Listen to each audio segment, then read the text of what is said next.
Hey guys, what's up? It's Jax here, and today I'm going to be showing you guys how to make a skeleton slash zombie farm for your Minecraft world, and this is a great farm for when you're starting off and you need some XP.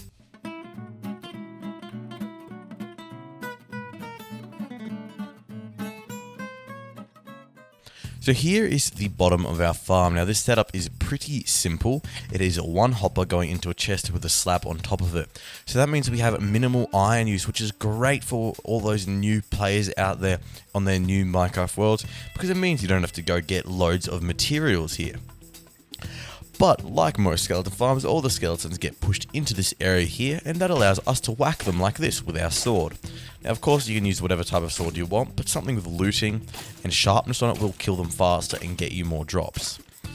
And of course you can see my XP levels are going up. I'm now on level 9, and the drops will go into this chest here. Now as well as a skeleton farm, this can also be used as a zombie farm. So if I hop into spectate here and fly up to the spawning area, let me just hop into creative. This is currently a skeleton spawner, so skeletons will spawn, get pushed into the hole, and we'll have our farm working. But if we were to change this to a zombie spawn, now you can't do this in survival without cheats, but if you did find a zombie instead of a skeleton spawner, the zombies spawn exactly the same way and get pushed into the hole the same way as well, so it works just the same. My personal preference for these two farms is the skeleton over the zombie, because the skeleton gives you more useful drops and just as much XP. But if you can only find a zombie spawner, that works as well. Okay, so we're going to start off by finding a skeleton or zombie spawner and setting it up like this, just by grabbing a few torches and lighting it up. This is so that skeletons or zombies don't spawn while we're building this farm. Now that we've got this, we want to ensure that we have a 3-block gap between the spawner here and the roof of our room, which we do currently, as you can see, 1, 2, 3. If you don't, quickly fix that by adding in a few extra blocks, or removing them. Whatever works to get your 3-block gap. Now on each side, you want to make sure you have a 4-block gap. So that's 4 blocks between the spawner and the wall. So I'm going to have to come out 2 on these sides here and 1 on this side here. Now your spawner room may be shaped slightly differently to mine, and that's okay, as long as you dig it out to have the same dimensions as I have. Which means, so 4-block gap between the spawner and every single side. So now we've done that, we want to dig this out completely. Okay, so this is what our room should look like. Now our floor is way too high currently, so we're going to bring this down another 4 blocks. 1, 2, 3, 4. This means there should be a 4-block gap between the bottom of your spawner and the floor. You want to dig this right out, going all the way around. Now as you can see, I'm continuing to light this room up as we go, just so I don't get mobs spawning in.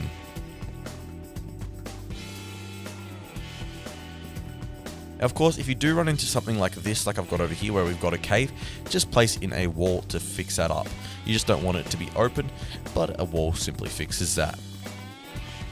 Now we have a 3-block gap between the spawner and the roof, a 4-block gap between the spawner and all of the sides, and a 4-block gap between the spawner and the floor. As you can see, so that's exactly what we want. You want to make sure you've got those proportions right, because otherwise our water system won't flow correctly. So make sure you've got those right, and then it's time to add in our water and our hole in where our skeletons or zombies are going to be pushed into. To do this, we're going to come directly under this spawner here and dig 3 blocks down.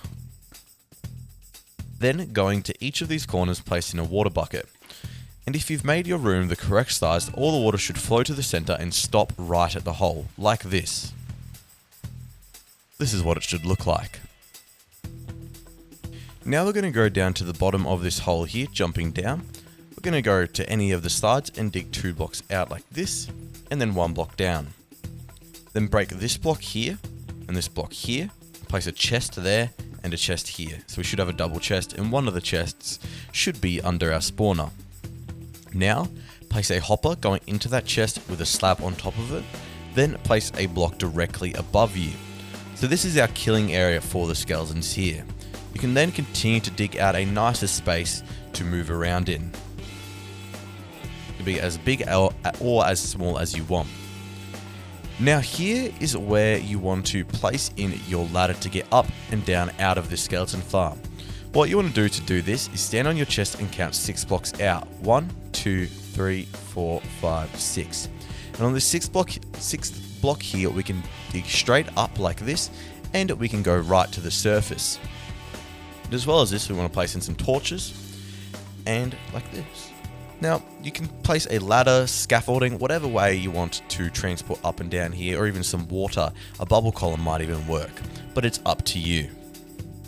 Now it's time to activate this farm, and to do that we need to break our torches upstairs. So to do that, grab out scaffolding or a ladder, place them in here, and going up a few blocks like this, I'm going to go up 4, then dig straight across. Now that you've dug across here towards your farm, you can run around here and quickly break all of these torches. Start from the furthest away and then work closer and closer towards your farm. And while you are doing this, you want to also make sure that you've got a block placed on top of this spawner here. Now to do this, you want to just build up with some scaffolding, which you can place in water, and place a slab on top of this spawner. Now you can place a slab or 3 blocks connected like this, it's up to you, but a slab is the most resource efficient way of doing it. Then once you've broken all of those torches, skeletons will spawn and you can run out of here. And cover that back up, and then go down to the farm, and we should have skeletons here waiting to be killed. Now the reason why we have this slab here is so that skeletons don't spawn on top of the spawner, because if that does happen, we get some random skeletons just sitting up there, and you can get multiple skeletons at a time, for example sitting up here on the spawner if the slab is not there. But this slab is a non-spawnable block, so that means that no mobs can spawn on this, so that's why we use it there. The other alternative was some blocks, and the reason why the blocks work is just because it blocks and clogs up that space there, but it does use more resources, so that's why I like to use a slab there. Now, like I mentioned earlier, this works with both zombie and skeleton. It works exactly the same way. You don't have to make any changes except for the spawner. Now, the spawner you can't actually change physically in survival mode, so you will have to go out and search for your desired type of spawner here. Now, if you did find a spider or a cave spider spawner on your journey, make sure to check out my tutorials for those. Links for them will be in the description down below. Now, when farming at this farm, I definitely suggest trying to use a looting sword because it will increase your drop rates, as well as that, something like a sharpness sword will always help it be a little bit faster because you'll be killing those mobs faster. So on that note, that is going to be the end of this video, guys. I hope you guys enjoyed. Please leave a like, comment, and remember to subscribe if you are new, and I'll see you guys later. And remember, stay carbonated.